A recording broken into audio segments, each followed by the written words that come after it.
Alors, moi je retrouve un peu un de mes dadas, le lien entre créativité et troubles psychiques. Vous savez que c'est un peu une de mes passions et un de mes points d'intérêt. C'est vrai que cette relation a été montrée depuis l'Antiquité, Aristote, etc. Et puis, finalement, est-ce que c'est vraiment vrai? Est-ce que c'est discuté? Ça peut être débattu.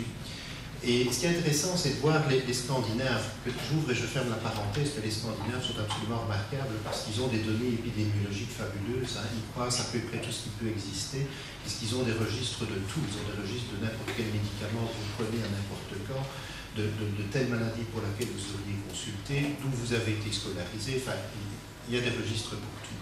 Et donc, au niveau des recherches épidémiologiques, il y avait énormément de recherches qui impliquaient les pays scandinaves. On avait même un Australien qui s'intéressait à la vitamine D, après la pause, André en parlera, qui pour les données épidémiologiques a travaillé avec les Scandinaves. Je pense que c'était des Danois, parce qu'eux avaient les données sur l'épidémiologie, c'est assez fabuleux. Lien entre créativité et troubles psychiques. Là, on se trouve dans les registres suédois qui ont essayé d'investiguer ce lien. Alors, qu'est-ce qu'ils ont fait? Ils ont essayé de recouper un groupe cible avec un groupe contrôle. Le groupe cible, c'était les patients, les individus qui avaient été admis à un moment donné pour un diagnostic primaire de schizophrénie, de troubles bipolaires ou de dépression unipolaire même, par rapport au reste de la population, 4 400 000 personnes. Par rapport au risque de quoi? De développer, une de ces affections si on a été éventuellement exposé à une éducation dans un milieu artistique. Vous allez voir qu'ils ont fait la différence entre les milieux artistiques, des arts visuels et des arts non visuels. Par rapport à quoi? Contrôle, par rapport à avoir fait des études de droit, c'est le groupe contrôle ici, on a pu prendre autre chose, des ingénieurs, ils ont pris des écoles de droit, et ils ont croisé aussi avec une affection qui n'a rien à voir avec le psychisme, qui est le diabète, pour dire, tiens, voilà, est-ce que ça change, quand on croise les données, est-ce qu'on voit un signal par rapport à ça?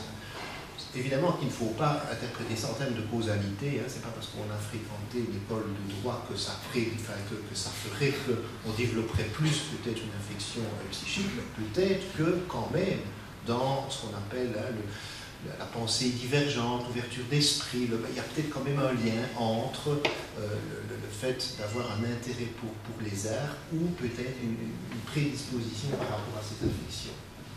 Et en tout cas, leurs données étaient claires. Le risque, par exemple, dans le fait d'avoir fréquenté une école d'art visuel et la schizophrénie, le risque était multiplié par 3. Il était un peu moins, si on considère les troubles bipolaires, il était encore un peu moins quand on considère la dépression. Pour les autres arts que les arts visuels, c'est un peu moins important, comme vous pouvez le voir ici, par rapport au fait d'avoir fréquenté une école de droit qui n'augmentait absolument pas ce risque-là.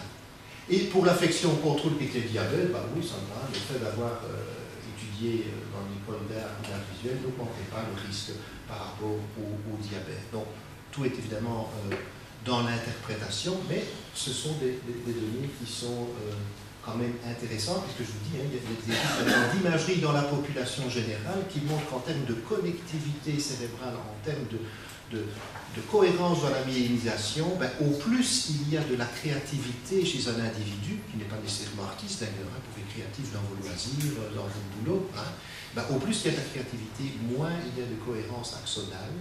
On sait que cette cohérence axonale est alors de nouveau beaucoup moins importante, par exemple, dans des affections comme la schizophrénie et la bipolarité. Donc, vraisemblablement, une fois de plus, il y a un continuum par rapport à ces dimensions-là. Et tant qu'on est un peu dans le comique, un autre, quand on croise des données, d'autres données qu'on peut croiser, c'est le risque de schizophrénie et de troubles de l'humeur avec la prescription à un moment donné d'agents anti-infectieux. Vous voyez que les Danois ne manquent pas d'intérêt pour des choses un peu bizarres, bien qu'on soit dans la psycho-immunologie quelque part. Et de nouveau, ils croisent les dossiers de prescription d'un moment donné, les patients qui ont eu un antibiotique 2, 3, 10, 20 antibiotiques, exposition à des agents anti-infectieux et pas rien que des antibiotiques d'ailleurs, avec la survenue de ces affections. Et de nouveau, il n'y avait pas photo, dès qu'il y avait eu, par rapport à ne pas avoir été exposé aux agents anti-infectieux, le fait d'avoir été exposé augmentait le risque pour la schizophrénie, et peut-être encore même plus ici pour les troubles affectifs. Et si en plus de ça, vous avez nécessité une hospitalisation, ben, le risque était encore plus élevé. Alors, de nouveau, agent anti-infectieux, mais pas rien que n'importe quel agent anti-infectieux. On fait même la différence, voilà, entre les antibiotiques, les agents antiviraux, antimycosiques, etc. Et dans les antibiotiques, par exemple, ben, les larges spectres étaient plus à risque, par exemple, si vous aviez eu un antibiotique topique. Alors, nombre de prescriptions, là aussi, hein. Au plus le nombre de prescriptions était important, ben, au plus le risque, quelque part, était important de se retrouver à un moment donné avec ce diagnostic-là. Maintenant, comment interpréter ça, ces données de nouveau, hein, il faut être extrêmement prudent. Qu'est-ce que ça peut bien vouloir dire?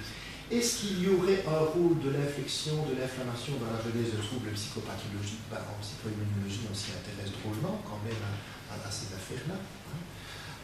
Il y a d'ailleurs des molécules qui sont très connues au niveau inflammatoire, par exemple. Hein. Le Lariam est bien connu pour provoquer une encéphalite limbique et déclencher des phénomènes tout à fait particuliers de suicidalité, voire de troubles psychotiques, par exemple.